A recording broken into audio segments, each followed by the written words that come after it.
Hey everyone, welcome to the Onekeelo journey. I'm Jeff, and this is a live stream series that I've started to give you a bit of an insight and a journey into a company that I'm building. Onekeelo is going to be a global fitness marketplace, which is all about connecting coaches all over the world with people looking to better themselves. I believe that there are too many barriers in the fitness industry. There's too many barriers for fitness coaches, too many barriers for everyday people looking to connect and find professional advice in the fitness industry. And if you're watching this live, please feel free to make a comment. If during COVID-19, obviously there's heaps of demand from fitness coaches and obviously from people to be fitter and healthier. So if you're here and you have any questions, please feel free to ask.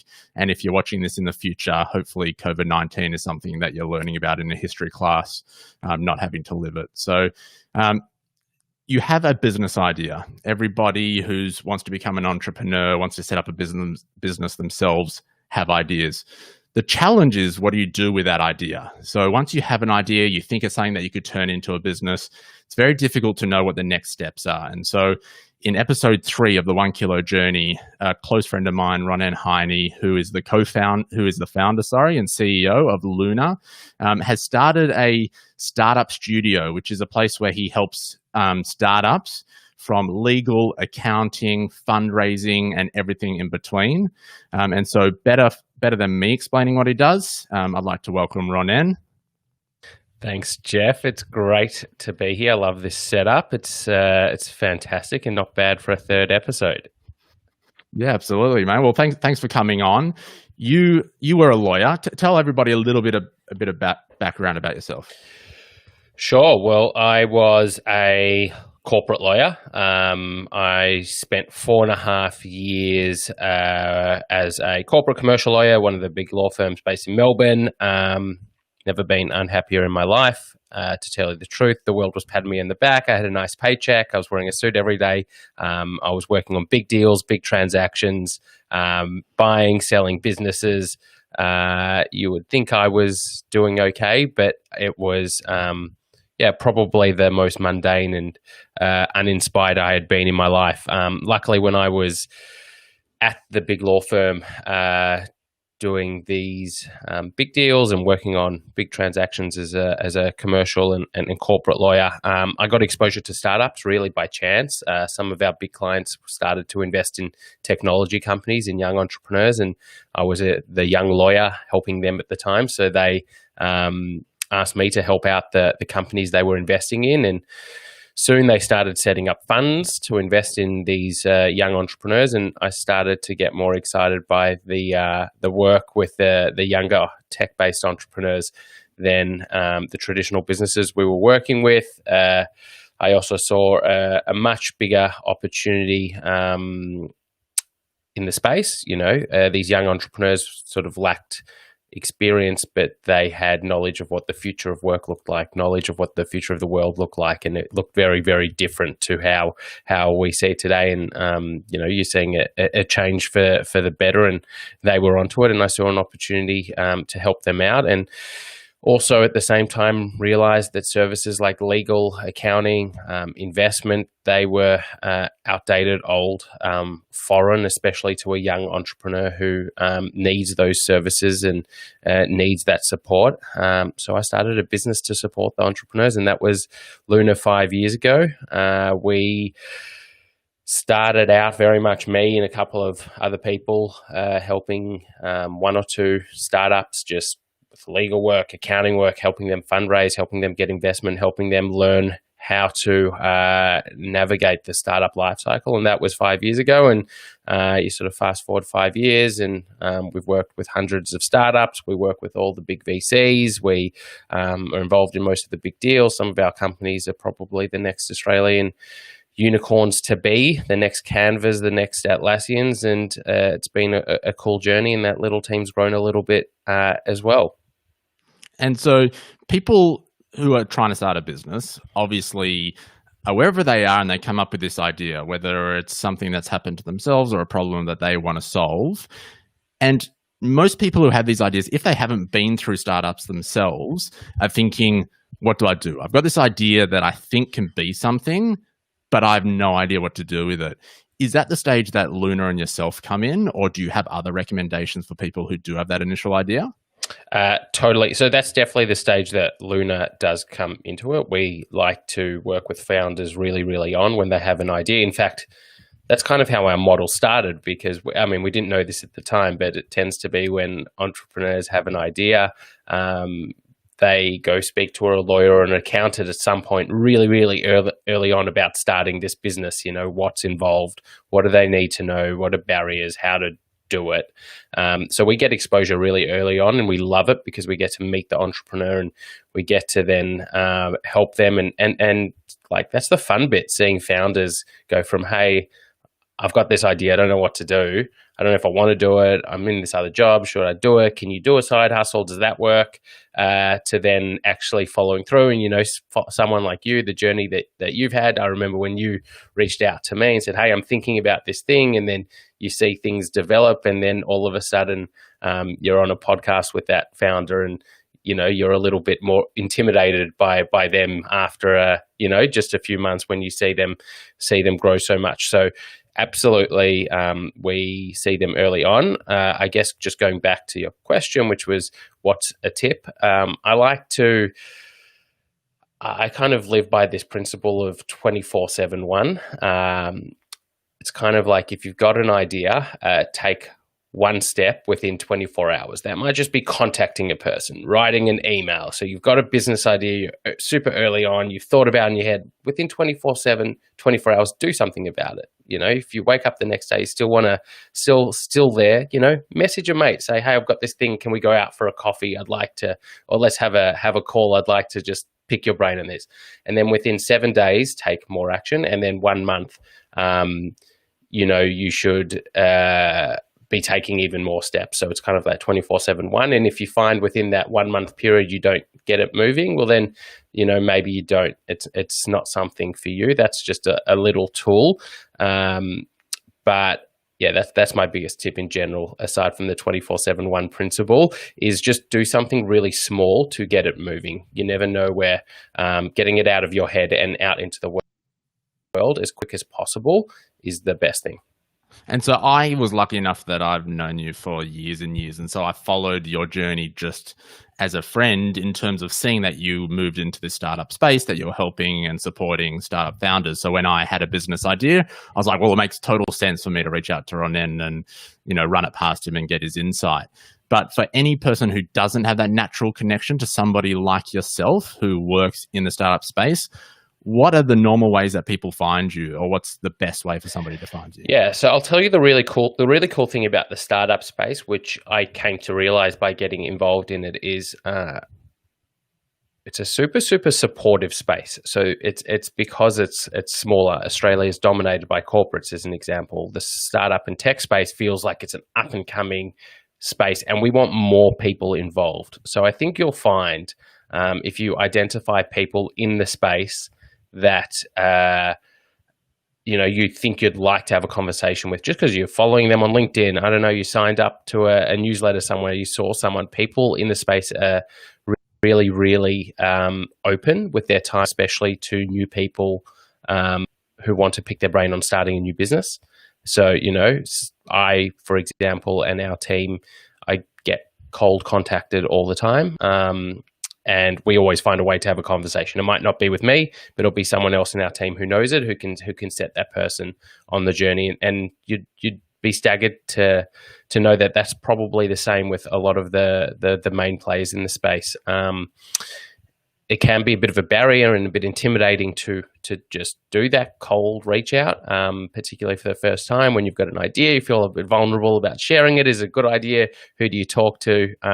So there are actually some great communities around Australia that make it a bit easier to enter the space. So probably the two that stick out to me, the Startup Vic community in Victoria. So Startup Victoria, if anyone goes to their website, join the community, go along to an event, they literally do run networking events, make it really easy for you to connect to people. They run office hours where they bring in VCs and other people who open up their calendars. It could be tech people, marketing people, all sorts of great people who open up their calendars, especially for people just to book in and tell them about their ideas.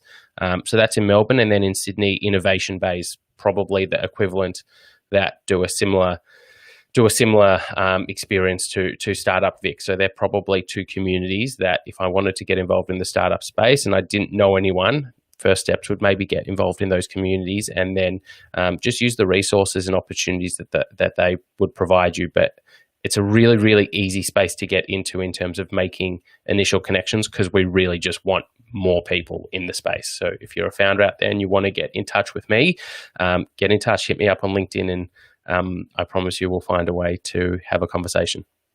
Yeah, awesome. And something people love to tell you as a founder when you're starting a business is the number of startups and businesses that fail. And it tends to be this thing that happens that, I'm starting a business. Oh yeah, 99% of new businesses fail. What's your experience with that? And what is the reality of that? And is there a formula? Like, are most of these failing for a certain reason, or is that just the way it is? And should people not start because of that? So it's a good question. It's really, really funny, this word failure, because in Australia, we look at it as such a negative. Like, what will happen if I quit a job I don't like to start a project that I've been obsessing about doing and really want to give a go? I've never started a business before. And what will happen if I give that a go and it doesn't work out?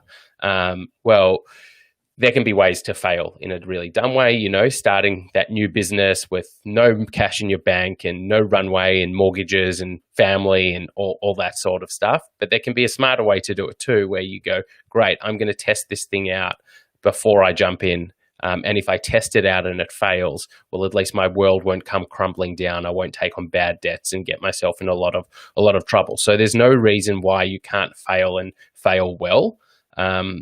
Because the other side to failure is learning. And the thing that we don't talk that much about is the amount of success that comes from failing, learning, and then eventually winning or making it. I'm sure, Jeff, from your experiences already, if you think about your entrepreneurial journey, I know you've started up a lot of businesses before that have worked and have worked, or bits and pieces within that have worked. I certainly know the case with me at Luna. There's stuff that's worked and other stuff that just has really blown up.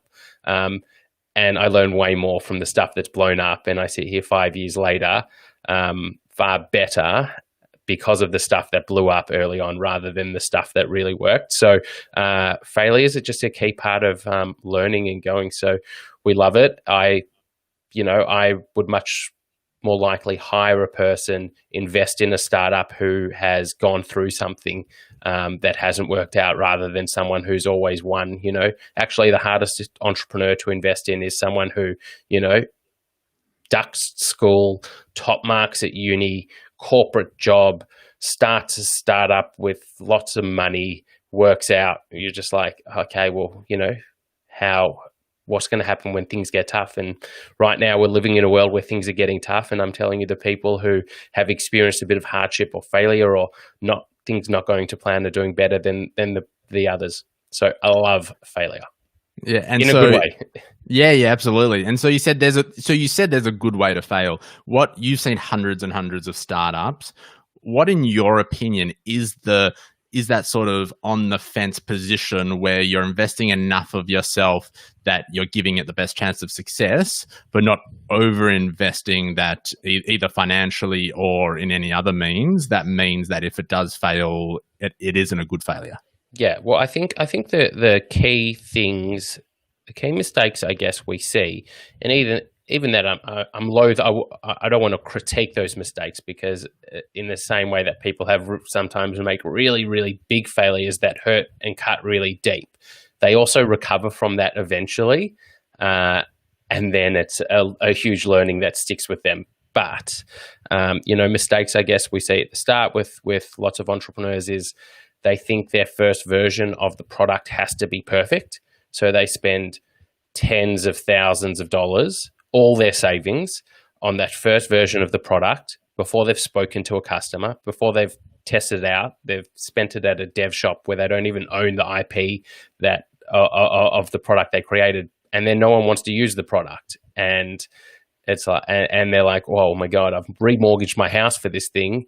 And I see, and then they find that there is an opportunity, but they just don't. They've wasted all their money, all their runway, and all their mental energy for 6 months sitting behind closed door to release this thing to the world. So that's by far the biggest mistake we see.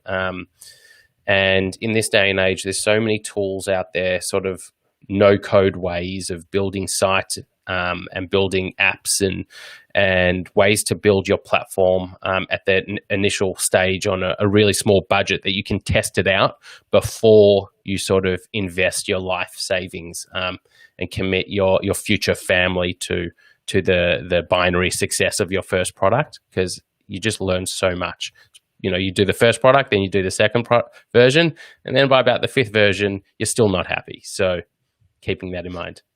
Absolutely. And what are the most what are the biggest things that make a startup succeed? Is it having a co-founder? Is it having a team? Is it having tech? Is it like what are the this is hard because every startup's different, but what are those key things within your startup that will give you that best chance of success?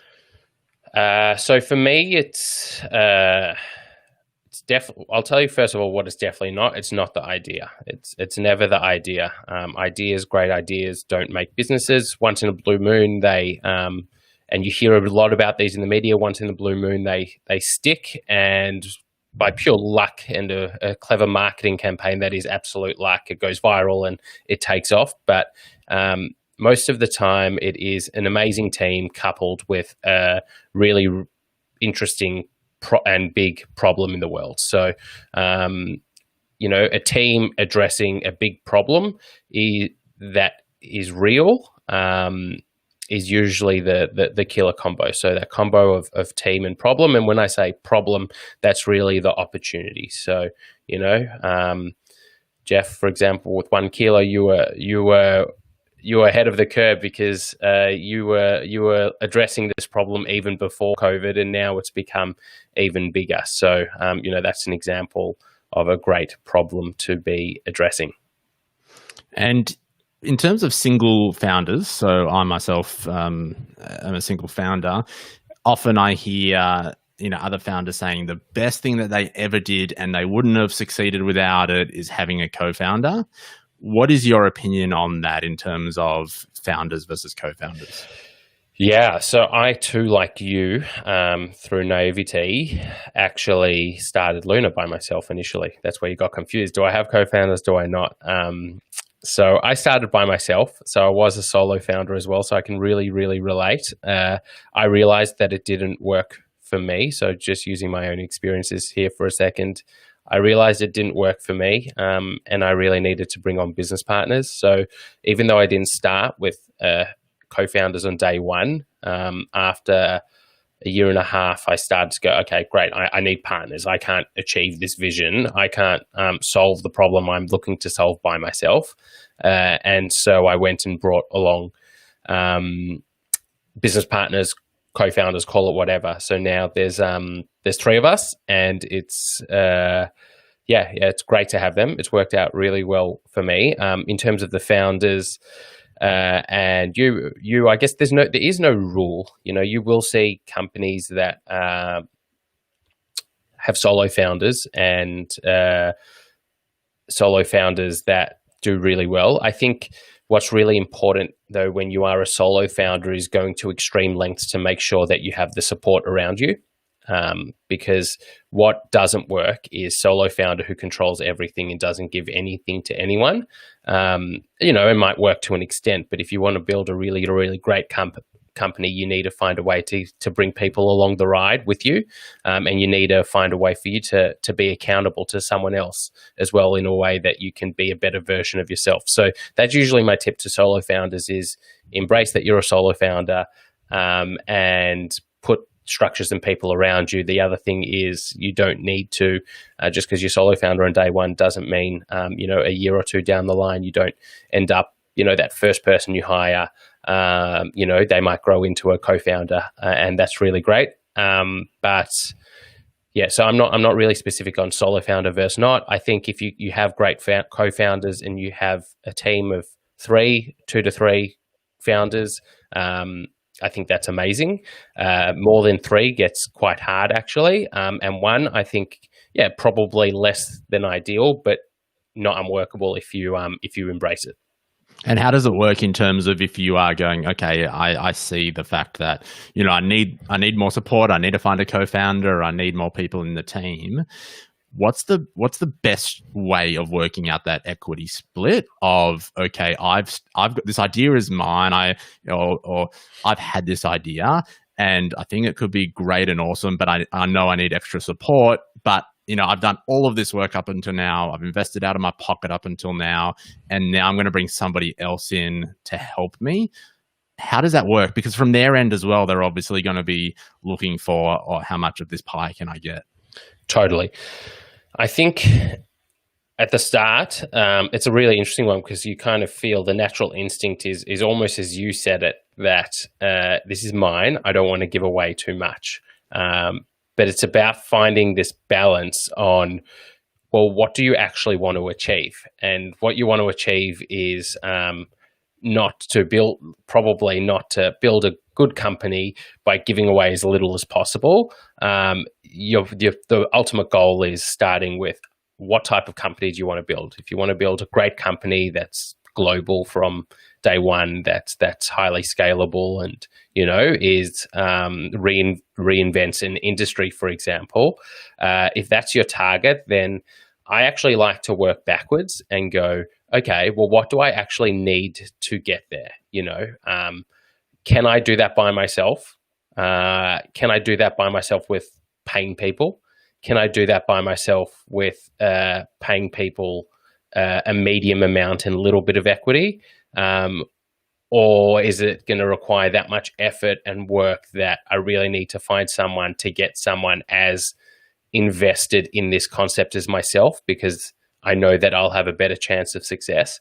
So sometimes you might actually find that you want to give away way more equity because of the incentive you want to give the right person to join you on this journey to create that great business. So I don't know that there's sort of one sort of rule. I think it's definitely like, it's important that the first people that started the business, it's important that every person who's kind of a founder or a business partner, I guess, feels vindicated for the effort and acknowledged for the effort that they've put in to get to a point in time. So, where founders have put in money already, that should, that's definitely great. That shouldn't be written off. That should be remembered, if you like. It's part of the history. And, if a founder has worked a year before a second founder joins, well, that first founder as well, that's in the history books. They've worked for that period. But from the moment 2 people decide that they're founders going forward, it's kind of best practice, I would say, is, and best chances of long-term success of the relationship is to start at that point in time kind of equal going forward. So what I mean is, you might, if you're a solo founder and you've worked for 2 years, you might have a certain percentage of equity that you got because you worked already, and then you put in money, so you get extra for that. But then going forward, it's almost like a split. So often you'll see cap tables. When I say cap tables, like share splits when there's a solo founder at the start and then someone else who joins. The solo founder, let's say it goes solo founder and they get 2 new co-founders. It might be solo founder has 40%, the second person who joins has 20%, and then the third person 10% or something like that is something you might tend to see. Yeah. And in terms of, this is probably one of the biggest things you get asked, you don't need to go too long about this because as a founder, you can find this information all over the place. But in terms of raising money and investment, can you just break it down a little bit for us in terms of everybody wants it, but where do you see that people don't actually need it, or where do you see it actually not being beneficial or being beneficial? Yeah, great question. So I always like to answer this question because we're all trying to be the next Atlassians in Australia. So if people don't know what Atlassian is a tech startup started by 2 Young at the time, Aussie guys, almost 20 years ago or so. They're now the richest two people in Australia. Tech company, and they didn't take on any investment. They bootstrapped. They sold their product and used the profits to reinvest and built up a business slowly. But it took a long period of time. But 20 years later, they sit as the richest people in Australia, and it worked out quite nicely for them. So it's not a lot of people in the startup space are about investment. We need investment. It's like people feel validated by saying, yes, they got investment. More often than not, a company does need investment, and it's not the case, that Atlassian case, but it's not impossible to start a company without investment. And in fact, some of the best companies are actually started by bootstrapping at the start, or taking on, a little bit of money from the founders or friends and family just to get things moving. Then they test out their business idea. They spent the first year or two working on a sustainable model, not making huge amounts of profit or anything like that, or, kind of break even, or just enough to keep growing and paying. When I say paying, paying team staff or whoever needs to be paid. And then there's a point in time where they realize, okay, cool. Like, we know our metrics, we know our unit economics, we know our cost of customer acquisition, we know the markets we want to enter. Now let's take investment to make that happen. So investment is not the only way. In short, it definitely helps, but it can also do damage. So you've got to be really, really careful. We see founders who take on too much investment, too much money too early, and they just never build a sustainable model. They just it's like the money's too plentiful for them to actually get and work on their unit economics to know what the business needs is and how to make it sustainable. So it can also be detrimental actually to the startup. And so leading on from the investment conversation, obviously I'm about to launch my startup in a few weeks, and I haven't taken on any investment, and I'm probably not looking to take on any for a little bit. I'll need to at some point, given that I'm building a marketplace, and that tends to happen with a marketplace. But the phase that I'm in right now, which heaps and heaps of founders would be in, is what I'm looking for. I'm looking for things that the industry loves to call growth hacks. Essentially, how do I get awareness out there and marketing out there and people aware of my business, but in a way that doesn't cost me much money? More than happy to invest heaps of my time, look for roundabouts, new things that I haven't heard of. Some examples of the research that I've done have been, Quora, getting onto the question platform and getting heaps of answers around questions in your industry, or things like Product Hunt and, trying to use Facebook groups. There's heaps and heaps of growth hacks, as people love to call them, in terms of things that'll take you heaps of time to build up and get momentum on, but are low cost. What's your experience around growth hacks and things that have worked for startups that you've worked with? I love it. I've got to think of some examples. I mean, First of all, I love the idea of the concept of growth hacking at the start. And this is actually leads off exactly what I was saying just before around, well, if you had $2 million given to you on day one, your natural inclination would not be to growth hack. Your natural inclination would be to go, cool, my bank account looks comfortable. Who am I going to pay to help me achieve this vision? What contractors, what team, what agencies, whatever can help me achieve this vision, as opposed to you right now sitting going, great, I don't have a bank account to fall back on. I don't have much money to fall back on. I can't just pay someone to try stuff out for me. I have to learn. I have to find unique ways of doing something, because through this process, somewhere you are going to find lots of things that don't work, probably 90% of things that don't work, but you'll find 10% of things that maybe can work. And then when you want to invest, you're ready to go. So I'm trying to think of a really good growth hack. I mean, the ultimate in growth hacking and kind of the gold standard of what we all look to is Airbnb. So Airbnb, when they started their journey, the way they built the platform and the way they got users to their platform was from reverse engineering country or Craigslist, sorry, in America, where people were posting, their bed and breakfast on Craigslist. And then Airbnb found a way going, oh, wait, that's where all the people are. And all the people are looking over there on Craigslist. We can reverse engineer a way for the people who are listing on Craigslist to be listed on Airbnb or something similar like that. So, and that's how they exploded.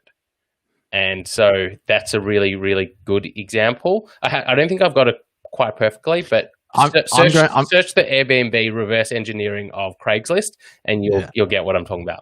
I'm going to leave it with you. We'll see by the end of this chat whether any others pop into your head, if you can multitask while you're talking and thinking. But yeah, I'm sure you got some, you've said you've got the next Australian unicorns. I'm sure they've sat down with you and had a think. But anyway, don't put you on the spot. If it flows into your head as we're talking, just cut in and bring it up and go, because I know that growth hacking, obviously low investment, good return, interesting ideas. I think it's something that a lot more people can share because obviously it means that people will start to change the dial of, I need to go out and get investment so I can hire an agency who specialize in some sort of advertising or PR or marketing to get my idea out there. I think the more that we share these growth hacks that have worked, and then what we can do is quickly get them into market, see if they're part of that 90% that doesn't work, or part of for us, for our business, part of that 90% that doesn't work for our business, or the 10% that does. So if anything pops into your head, let me know. But no stress. It's just on growth hacking. Something just popped into my head. It's not exactly what you wanted, but I'm going to go with it. Bring it. So bring it on. It's really important when you are growth hacking. So I'm not going to name the founder, and the team, but I know that they literally, their first hire was a growth hacker, like a professional growth hacker, someone who's studied growth hacking, worked as a growth hacker, and their first hire was a growth hacker, not a traditional marketer, right? And that was really interesting. And what it did is they found ways to get their product in the hands of people, which was really, really good. But they forgot the bit about making sure that their product was actually useful to the people who were receiving the product, right? And so just the one thing to always think about with growth hacking is, it's a means of you getting your product to the customer, but that's not success. Success is the customer going, whoa, you gave me this product and now I love it and now I want to buy more and now I want to tell all my friends about the product and they're going to tell their friends about the product. So it has to work hand in hand with product as well. And that's an interesting point you make around, companies' first hires. Because obviously when you're a startup and building a business, when you're ready to start employing, there's still that mindset of, okay, I have a certain amount of money, which means I can employ somebody, but I don't have enough money to build out a big team. And you often hear people saying, oh, I was number 5 at Facebook, or I was employee number 3 at this company and that company. In your experience, who do you find tend to be the best model for bringing people into your company? Because you've just said that company brought in growth hacking first. Yeah. Do you have an opinion around that? So I have a really strong opinion around it actually, because we see it all the time. I see it. I sometimes think that the position I'm in, I just see mistakes all the time. And again, mistakes are good because people learn from them, but sometimes they do blow up, and I also tend to see a lot of the blow ups. Our company tends to see a lot of those blow ups by nature of what we do. So I guess at the start, you really want to, so the whole idea of building a startup, when you're starting your journey, there's like only one thing you really truly know, and that is things are going to change. Like that's the fundamental thing you know. You know that whatever you're doing today or whatever you're planning on doing next month or whatever your assumptions are, there's a strong inclination in 6 months' time, a year's time, I don't know, you're going to be off on a slightly different path. Maybe you've got to go a different route to ultimately get to where you go. So there's so much uncertainty at the start, and that's the one thing you know. And so when you think about building a team, I like to think about building a team around that uncertainty. So embracing that uncertainty. You don't know exactly what your business is going to look like in a year's time, 2 years' time, 3 years' time. You know the problem you're addressing, and you're finding a way to swim through and solve that problem in a way that customers will pay you to have that problem solved at unit economics that make it a profitable business. And that's what you're looking for, right? So because of that uncertainty, I like to build teams at the start who are generalists, who are capable of that uncertainty. If you hire too specifically, you're committing yourself too specifically to a certain direction. So, using that example of company I just said before, it's clear that they had product issues, but they hired more on the growth hacking side, which is very much based on the premise of our product is good, we need to get it in the hands of people, instead of, kind of maybe more that generalist approach of people who know how to market mixed with product, mixed with, operations or whatever it is. So I like generalists at the start. So usually the first few years, you're looking for people who, it's not necessarily their experiences are super general, like they've done marketing, they've been a lawyer, they've been an accountant all in one, and HR and managed people and all in one, but generalist thinking, someone who's not too committed to one view or one skill set or only worked in one really specific way. So I like generalists at the start, people with diverse experiences. You bit of marketing here, started your own business before as well, worked at different companies, but that's a good example of someone who's a bit more generalist than, say, a marketer who's just been at an agency as an account manager for 10 years, even if it's Ogilvy or the biggest and best. Yeah. Awesome. I'm going to ask you a question about investment again, but this is a bit of an interesting one. There's a massive growth that I can see at the moment in Australia. I mean, I think it's been overseas for a while in equity crowdfunding. You raised through your newsletter, and anyone watching this, get onto the Luna newsletter. It's awesome.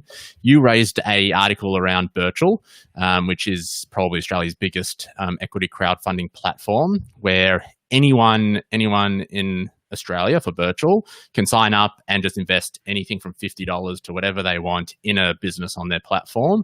And it's like Kickstarter, but it's for buying equity rather than a product. What is your opinion on equity crowdfunding versus VC? So it's they each serve different purposes, in my opinion. So, I mean, if you need money and your company's gonna turn off the lights, it's been going for 2 years or whatever, and it's going to turn off the lights and it needs funding to keep going. I'm of the opinion, particularly as the world is right now, you need money. As long as the money is going to be put to good spend and, keep you growing, it's not throwing money into, a pit that's doomed for failure. You take it wherever you can. VC, private, high net wealth individuals, family offices, crowdfunding, whatever's going to work for your type of business, go for it right now. I think they're really different. So VCs are a much more strategic long-term game. So the advantage of getting a VC or a venture capital, which is, a professional investment fund invested in your company, is you get the strategic benefits. So the strategic benefits are, you get the networks, you get the support, you get the mentorship, you get the clout, you get the credibility to keep raising from those types of people. And that's really, really helpful. Often the networks and credibility you get from venture capital funding is even better than the checks and the money you get in the bank account. So that's definitely the big advantage with VC. I guess on the other side, if we talk about Birchal or equity crowdfunding, it's totally different. So you don't get that support. You get access to your customers, though. So you get, ordinary Australians, everyday people who are able to invest in your company. And so the companies that works really well for are consumer businesses. So it might be, if you're a clothing company or, you've got a direct to consumer business model, it actually might be a nice way for you to say, hey, consumers, you love our product. We want to give you a little bit of it. We want to give you a little bit of our business, and they become ambassadors for your business. So you end up with, hundreds or thousands of your customers owning a little piece of your business. And that can be really, really powerful because they become not just purchasers and ambassadors, but because they're owners, all of a sudden your team of 4 people now has thousands of ambassadors, of people who also own this company, who are screaming about it and telling everyone to purchase. So that's the differences. I think if you're a SaaS platform or a B2B offering, so you're developing technology for enterprises or businesses, probably VC is better than equity crowdfunding.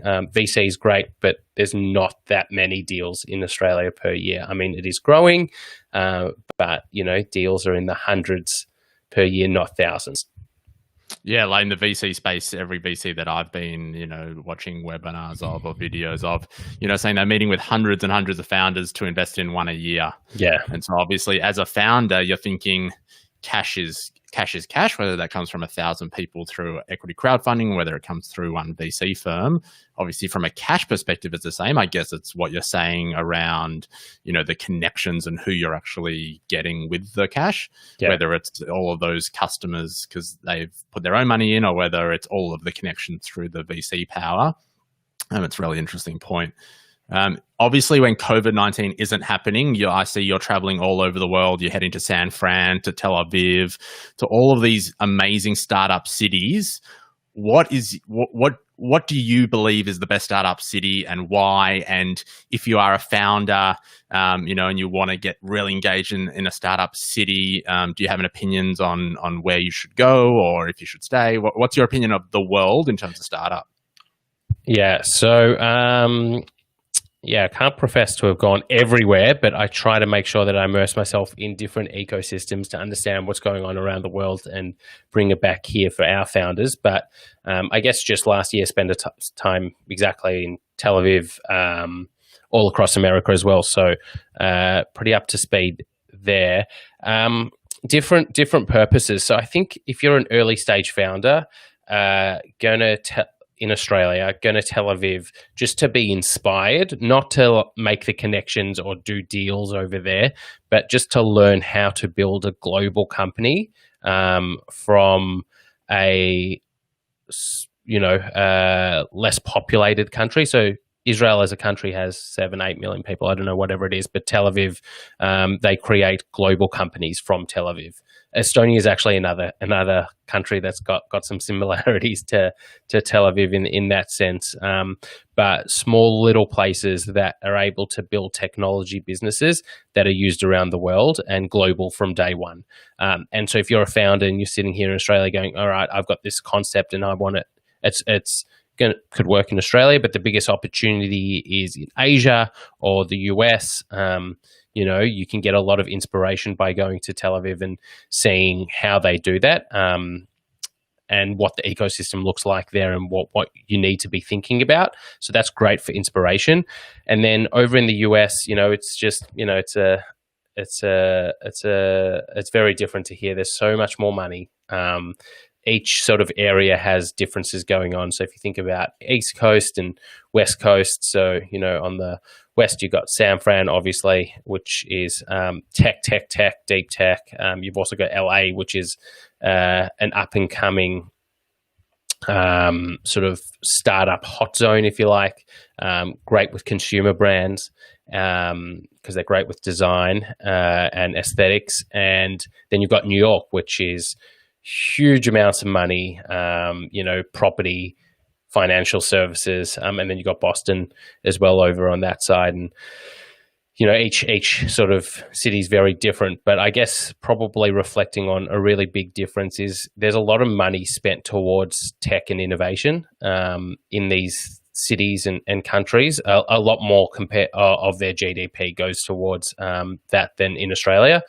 We have creeping and getting better, but most investing being done in Australia by investors is not as much into our ecosystem as it is in other places. And, that really drives things. So we are just hoping that more and more people get involved. And I think COVID's actually being pretty good for our space, because it's showing that the businesses of the future are tech businesses, which start as startups. And this is where the opportunity is. Talk a little bit about Australia in terms of the way Australia is supporting founders and stuff, or isn't. If you are an Australian founder, what are there grants out there? Is there government support out there? Does Australia have a massive opportunity to be better at it? Huge opportunity. So are there grants out there? Yes. Are there enough? Is there enough being done by government? Like blanket, no.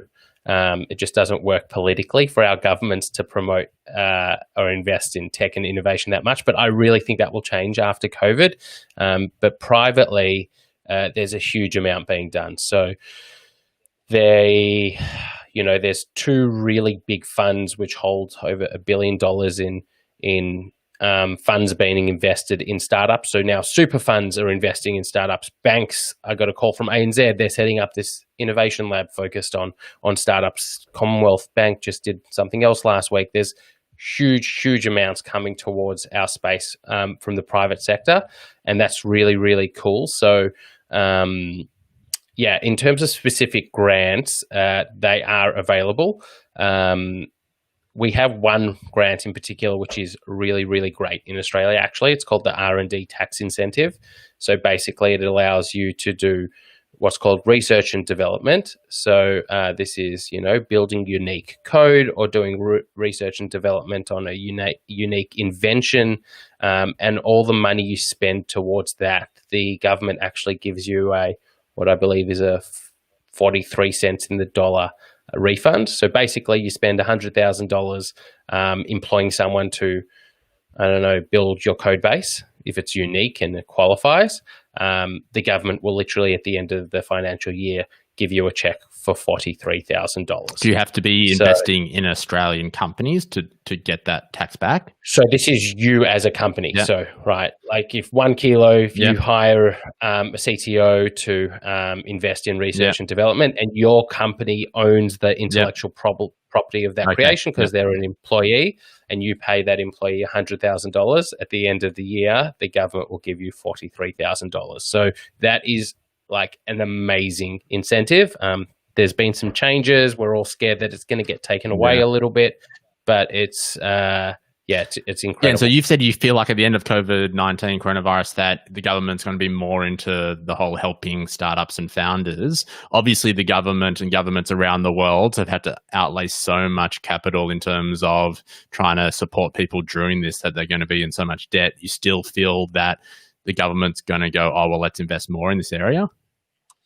I hope so. I mean, the other thing, because as a fundamental principle, what the government needs to do after this, and they're already doing it, is how to create jobs at the end of this. It's job creation. And if we think about industries that are creating jobs, it's certainly unlikely to be new bricks and mortar retail stores in shopping centres.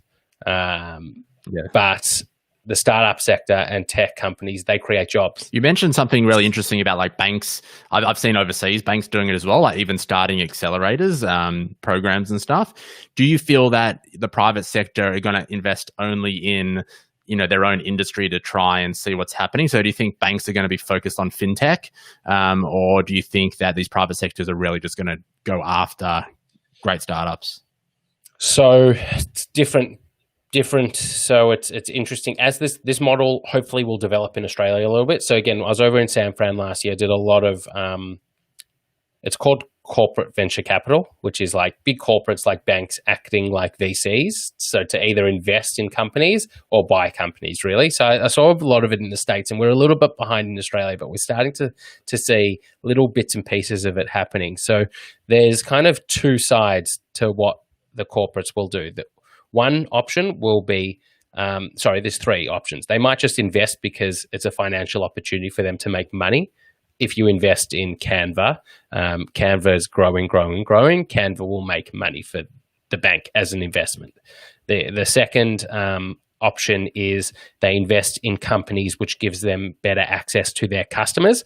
So it might have nothing to do with financial services. So, but if they invest in a company that is in the property space, that the company they invest in are their potential customers, are potential people to open up bank accounts with the bank, they might invest in those types of companies. Or the third thing is they might decide, oh, right, startups, instead of us doing our own innovation, we can just buy startups and invest in startups to create new payment gateways and processes and all sorts of stuff. So there's kind of three approaches to corporate venture capital. And I think different corporates will, depending on their strategic needs, will go different ways. And do you guys offer support services around, pitching your business?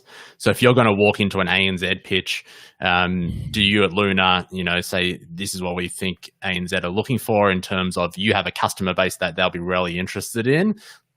Let's talk. I recommend you talk about that a bit more. Do you offer that sort of service as well within Luna? Yeah. So, traditionally we had always done this as small group workshops rather than private, like coaching or consulting, if you like, because we believe that the entrepreneur needs to learn themselves and we're here to support them and help them rather than do for them.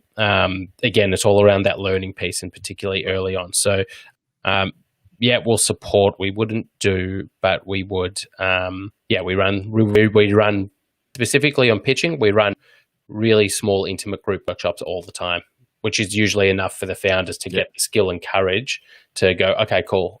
I know what I'm doing here. I've got this. Yeah, awesome. You mentioned earlier on, those couple of sources, Startup Vic and others to follow. Are there any other recommendations from you around either people to follow? I've started following people on LinkedIn based on your recommendation, and they speak awesome stuff about startups and just, thought-provoking stuff. Is there anyone that you want to put out there, or a resource, not necessarily a person that founders should be following? Yeah, so I like to. So StartMate and Blackbird. Blackbird's like the leading venture capital fund in Australia. Probably as an early stage business, less Blackbird and more StartMate, which is their Accelerator program. Follow them. Get to know the CEO. His name's Michael Batko. Follow him on LinkedIn. He'll talk about their program a lot, but they put out lots of useful information specifically dedicated to early stage founders, people starting a business. So I think that's a great tool. I would, go to, I think it's on Startup Vic's website. There's a whole resource list. We actually have one too. It's a resource list that basically gives you access to all the different groups in Australia, newsletters, resources, connections, people. And I think it's up to you to find what you like. I would say, though, the other thing is to be careful not to get caught up in the noise of it all. There's so much noise. There's like this saying, follow the signals, not the noise. And this stuff can create lots of noise. It makes you feel a certain way. I would really encourage founders to read books, do some reading, read some inspiring stories of entrepreneurs that you look up to. These might be famous entrepreneurs, not relevant to your journey right now. It might be Jeff Bezos or Steve Jobs or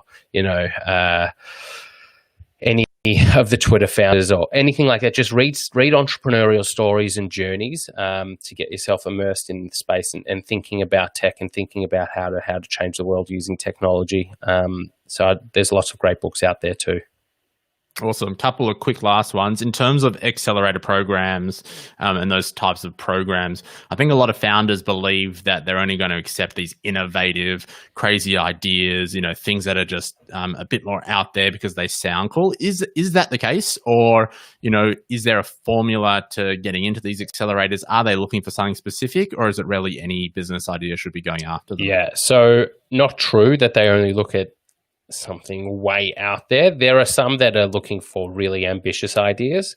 So I use StartMate as an example, and they want to back founders who are tackling the most ambitious ideas. But from my experience, they care more about the founding team than they do the actual innovation of the business.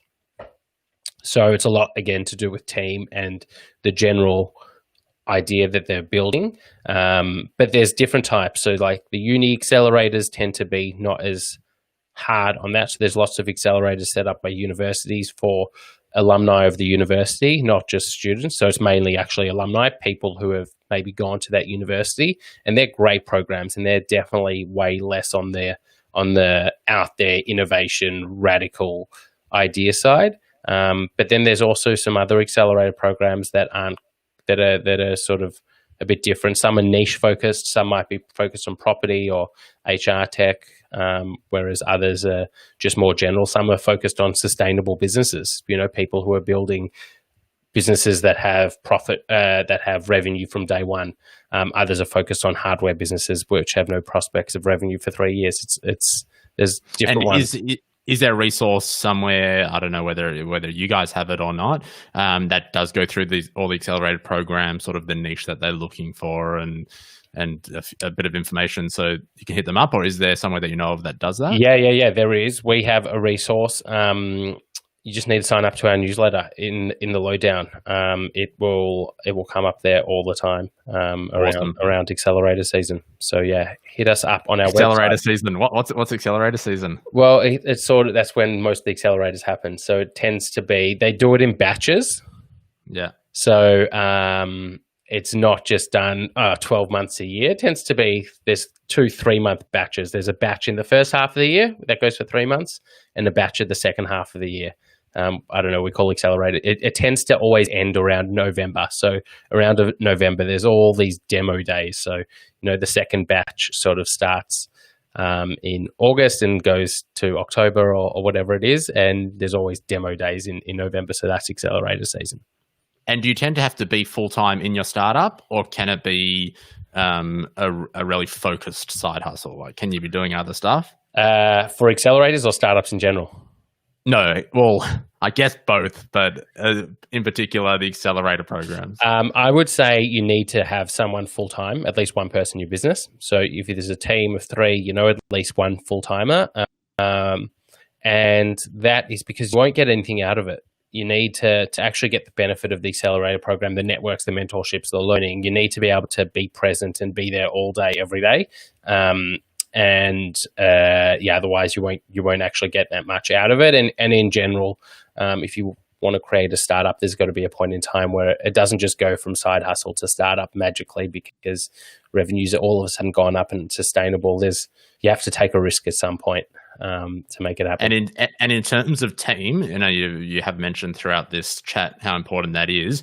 If you are open to building a bigger team in terms of owners, not employees, or founders, not employees, and you don't have that natural friend or person that that you have always felt, oh yeah, I'd do a business with them, what do you do? Is there places that you can find great people who could be a co-founder? Yeah, so you got to make it happen. So it's not that easy. I think that my biggest tip is you want to find people who are passionate about solving the problem that you're addressing. So people who are thinking about this problem in general.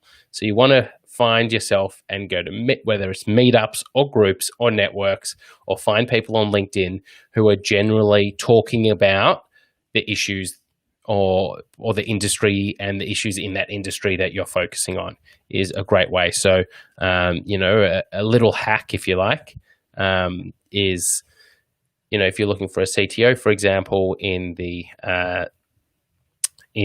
fitness industry, then, do some LinkedIn stalking, find out the leading fitness tech companies and see who's there. And, you might not get the founder of that company, the CTO, but there might be some great other people who could be a good fit for you. And, they care about the problem because they're working in the problem at the moment. They're working in that industry. Follow them on LinkedIn, have conversations and see where it goes. Yeah, awesome, mate. That's awesome. Well, that's it in terms of the questions. Really appreciate your time. Just to finish off, is there any recommendations or any final thoughts that you have for the founders out there? Not a trick question. No. If you don't have anything, it's all good. But no, legit. A little finisher. I got a little finisher.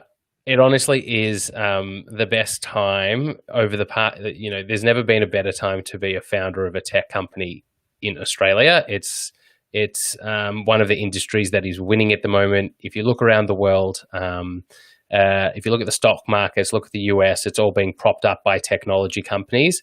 It's a natural inclination that investors are going to come into this space now more so than they were before. There's going to be more money, more opportunities. So if you are starting a business, I know it's hard starting a business in the COVID environment. If you're listening in the future, it's certainly a different time right now, especially in Melbourne. But give it a go, and don't just it won't work out perfectly on day one, year one. But if you can just find your way to make it to year two, find your way to make it to year three, the benefits are there. So it's never been a better time to be a startup finder, but it takes grit, determination, and small, steady, slow steps, actually. Awesome, mate. I really appreciate you giving up your time, and look forward to, luckily, I get to actually work with you directly. So I look forward to going on the journey with you, mate. Absolutely. Thanks for having me. Chat to you soon. Bye.